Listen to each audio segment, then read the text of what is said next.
어떤 게 위험하냐면 그런 경험들 있지 않아요? 두두두두두두 그러면 이런 거 걸리지 않기 위해서는 내가 조심해야 될 게 있습니까? 라고 물어보게 되면요, 그래서 그 맛에 의사합니다.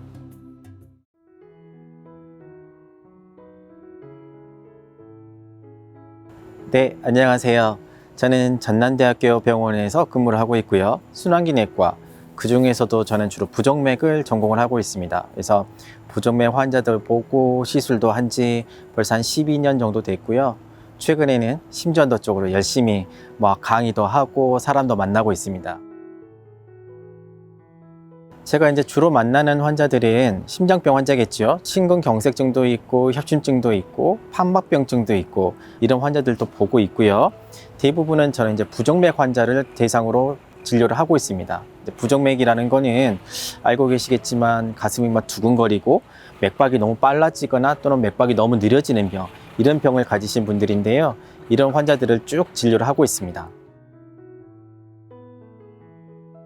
어떤 게 위험하냐면 이 그냥 한 번씩 두근두근 하는 거는요 위험하지 않습니다. 대부분 괜찮고 두둑 두두둑까지도 괜찮습니다.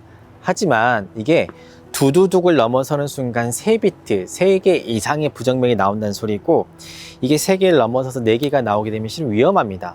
또는 어지러워서 쓰러질 것 같아요. 이런 증상들이 동반됐을 때는 이건 위험한 부정맥입니다. 가만히 있어서는 안 되는 부정맥이거든요. 이때는 반드시 병원에 가셔서 진료를 받으셔야 됩니다. 그런 경험들 있지 않아요? 저도 한 번씩 술 많이 마시면 내 귀에 가슴 뛰는 게 막 들리는데, 커피 마시고 특히 그래요. 커피를 한 2, 3일 안 마시다가 커피를 마시게 되면 가슴이 막 미친 듯이 뛰어요. 근데 평소에 증상이 없다가 술만 마시거나 또는 커피를 드셨을 때 가슴이 한 번씩 뛰는 정도까지는 그냥 지켜보셔도 됩니다. 하지만 안전하지도 않습니다. 혹시 커피를 많이 마시게 되면 이것 때문에 부정맥이 새로 생기거나 악화되지는 않을까? 그렇지는 않다라고 지금 연구 결과들이 나와 있거든요. 물론 더 발생을 시킨다고 말하는 연구 결과들도 있기는 해요. 하지만 그런 연구와 그렇지 않은 연구가 혼합되어 있을 때는 아직까지는 이 위험을 증가시킨다고 저희는 보지는 않습니다. 그렇게 말을 해버리는 순간 커피를 못 마시게 되는 거거든요. 그렇기 때문에 아직까지는 커피는 그래도 괜찮다라는 그런 입장입니다. 살다 보면 우리가 운동도 해야 되고 긴장도 해야 되기 때문에 맥이 좀 빨라지고 맥이 빨라지는 걸 내가 느끼는 거는 지극히 정상인 겁니다. 그래서 이 정상인 거는 부정맥이라고 할 수는 없고요. 내가 불편하면서 가슴이 빠른 거 또는 불규칙한 거, 이거는 분명히 부정맥이 맞습니다. 그러면 이런 거 걸리지 않기 위해서는 내가 조심해야 될 게 있습니까? 라고 물어보게 되면요, 첫 번째 제일 중요한 거는 규칙적인 운동이거든요. 운동을 반드시 하셔야 됩니다. 운동을 할 때는 숨이 조금은 껄떡껄떡 차올 때까지 운동을 하라고 제가 보통 권장을 하거든요.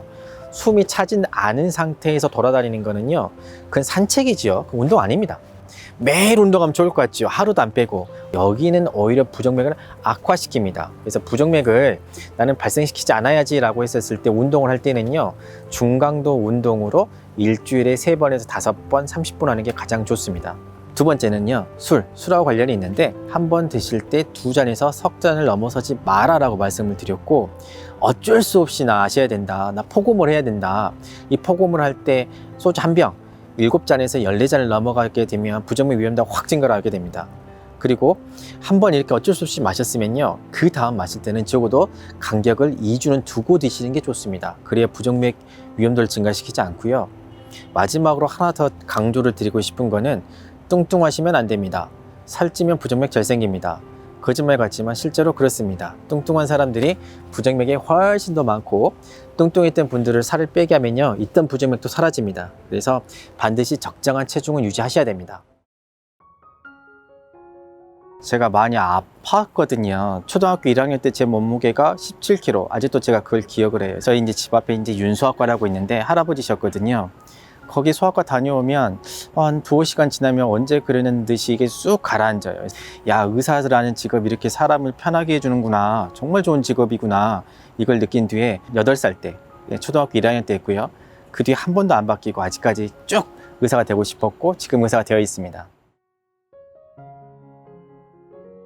올바른 진단이겠지요. 모든 거는 진단에서부터 시작을 하기 때문에 제가 한번 길을 잘못 들어놓게 되면 나뿐만이 아니고요, 다른 의사가 보든 다른 사람이 진료를 한다고 하더라도 그 길을 따라가게 되어 있습니다. 제가 이분을 맞게 진료를 하고 있는지, 또 약을 처방할 때도 제가 다시 봅니다. 혹시 제가 빠뜨린 약은 없는지, 또는 필요 이상으로 투약하고 있진 않은지, 이런 것들을 구분을 해가지고 되도록이면 올바른 치료를 해드리려고 노력을 하고 있고요. 가장 기본이 되어야 되는 거는 이성을 깔고 가야 됩니다. 제가 이성을 놓치게 되면 다른 쪽으로 진단을 해버리거나 엉뚱한 병으로 이제 치료를 해버리는 경우가 있기 때문에 이성 쪽으로 가야 되는 게 맞는데, 그렇게만 봐가지고는 환자 못 봅니다. 환자하고는 소통을 해야 되거든요. 감정을 섞을 수밖에 없는 거고, 그래서 제 차트에도 좀 써놓습니다. 그래가지고 이분은 어디에 살고 자식은 몇 명이고, 뭐 큰딸은 이번에 뭐 변호사 시험에 합격을 했다, 또는 뭐 큰딸은 이번에 뭐 미국에 간다, 이런 거 다 써놓고 나중에 물어봅니다. 또 할머니들 같은 경우는 손자가 처음에 왔었을 때 몇 살이었다, 거기까지 좀 써놓거든요. 그래서 몇 년 지나면 많이 컸겠네요, 학교 갔겠네요, 이런 식으로 좀 친해집니다. 심장병 환자들이 그래요. 조금만 안 좋으면 금방 나빠져가지고 죽을 고비를 넘기는 거거든요. 이 순간에 뭐 희망은 드리죠. 좋아지실 거예요, 제가 최선을 다해드리겠습니다 라고 했는데, 그분들이 아주 건강해져가지고 태어나실 때가 있어요. 또는 내가 봐서는 이분들이 가만히 두면 돌아가실 것 같은데 절대로 어떤 시술이나 수술을 하지 않겠대요. 근데 어떻게 설득을 해가지고 이제 시술을 해놓고 나면 그 전에 비해서 너무나 증상이 좋아지거든요. 그러면 하나같이 그분들이 나가실 때는 환하게 웃습니다. 그러면서 이 선생 고맙소, 또는 이 교수 고마워, 이렇게 해주면 그때가 저는 그렇게 좋더라고요. 그래서 그 맛에 의사합니다. 지금까지 부정맥에 대해서 쭉 말씀을 드렸고, 그리고 나는 어떻게 하면 건강하게 살 수 있는지, 나의 심장을 어떻게 하면 뭐 건강하게 지킬 수 있는지 쉬운 방법부터 제가 쭉 설명을 드렸습니다. 그래서 가장 좋은 거는요, 나부터 실천을 하는 거고 작은 것부터 움직이는 거예요. 그래서 되도록이면 운동도 열심히 하시고 건강한 음식 드시도록 하시고 술 많이 드시지 마시고요. 이런 생활 습관을 조금씩 길러가시다 보면 분명히 건강해지실 겁니다. 그럼에도 불구하고 가슴이 뛰시는 분들 많으실 거고요. 궁금하신 것, 나 이러다 위험한 거 아니니, 죽는 거 아니니 걱정되는 분들 많지요.